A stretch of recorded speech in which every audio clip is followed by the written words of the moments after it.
Hello, my name is David Jessup, and I'll be reading from my third historical novel, Mariano's Woman. From the back cover. Torn by grief over the death of her 15-year-old daughter, Takansi, the wife of trader Mariano Medina, desperately tries to connect with her daughter's spirit being. But before she can join her daughter in the great beyond, Takansi must relive the horror of her early life by telling a story she has never told anyone else, her great sin as a young woman. Chapter 1. 2 winters have passed since I found Lena's body in the river, face and throat splotched red, glossy black hair matted against her cold skin, eyes glazed through half-open lids, arms and legs stiffening in the moonlight. I try to banish that mind picture, but it claws me awake at night, a demon badger digging a hole in my head. I curse it, burn sage, invoke old chants I heard long ago. I even try holding my broken cross to my heart when the memory comes, chanting the rosary as I click the black beads in my pocket. Nothing helps. What I hunger for is Lena's spirit being. In dreams, I sometimes see her as she was, riding her black mare in the Denver City Parade, slender in the white doe-skin dress I made for her, smiling in her beautiful smile. But I never see her spirit being.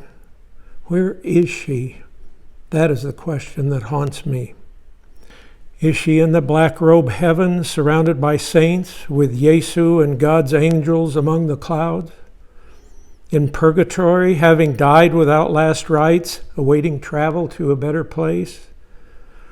Or has she gone to the black robe land of fire? No, that cannot be, must not be.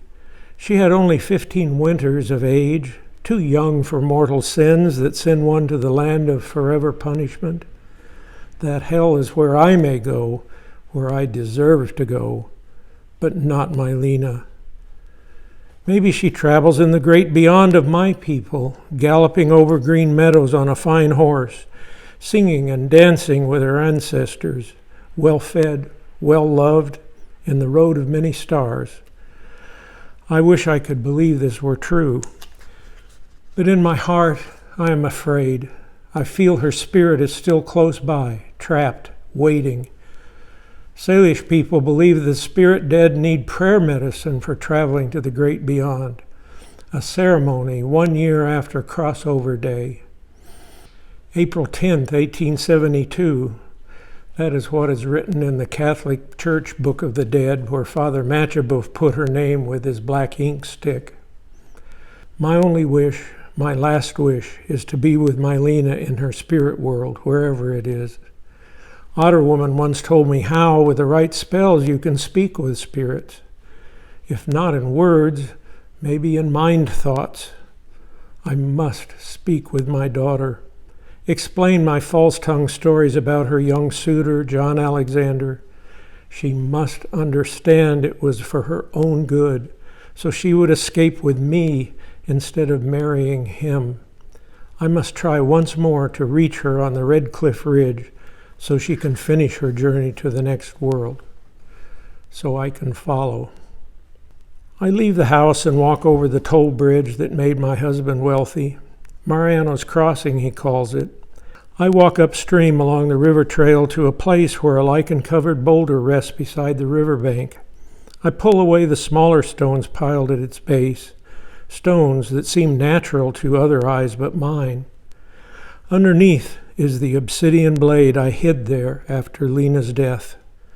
I pick it up by its thick edge, feel its heft in my palm. It glows, pulsing in time with the purple haze that throbs at the edges of my vision. I run my thumb across the thin edge, sharper than any knife. I touch the scars made by the stone on my upper right arm just below the shoulder. The lowest scar is the newest, left there when I pressed the blade into my flesh after Lena's death. The next is for Martin, my youngest boy, barely 6 winters old when he returned to us, dead, tied to the saddle of the horse he was riding to prove his manhood. The third is for my little Rosita, not even a winter old, when dying of this sickness. The last scar I touch is hardened into a rough, aging welt near the top of my shoulder. Punishment for the loss of my first love long ago, caused by my own willful actions. A story I've never told anyone except Jessup. Heat creeps up my neck even now at the shame of it. I did not want Lena to make the same mistake I did. I return the obsidian to its hiding place and cover it with stones. Farther upstream, I leave the river to climb the Red Cliff Ridge. There is no trail there, so I push my way through bushes that leave scratches on my arms. Sweat drips down my face and sides. I feel so weak, I wonder if I will be able to reach the top. By the time I arrive at Lena's secret resting place, my legs are shaking and my breath comes in short gasps. I pull the stopper from my water skin and take a long swallow. Lena's bones lie under a pile of rocks between two sandstone slabs that lean against each other like lazy sentries. The opening between them I have covered with a thin piece of sandstone. It takes the rest of my strength to push it aside. I squat in front of the opening, pull a sage bundle from my belt patch, and light it with one of Medina's phosphoros. With a hawk wing, I wave smoke in the 4 directions. I chant Lena's crossover song. I call her name, which you're not supposed to do if you want a spirit to cross over. I don't want that. Not yet. Sun travels across the sky from sun above halfway to sun asleep. I try praying to Jessup. I make the Catholic touching sign. I feel the broken rosary in my pocket. No response. Not a surprise, since I cursed the name of Jessup after finding Lena's body. But I'm willing to try anything for a chance to find her spirit being. I rise, defeated. I turn slowly in a complete circle. No sign of Lena's spirit being. I sigh, replace the sandstone that hides her resting place, and turn to leave. I step lightly down slope, watching for prickly pear and rattlesnakes. Below, the river winds toward the crossing, choked in green cottonwoods. Sudden silence. At the far side of Eye Edge, I see something move. A chill comes over me. A figure appears from behind a juniper tree. I stare. My breath catches, my heart races. A cry rises in my throat. It is her.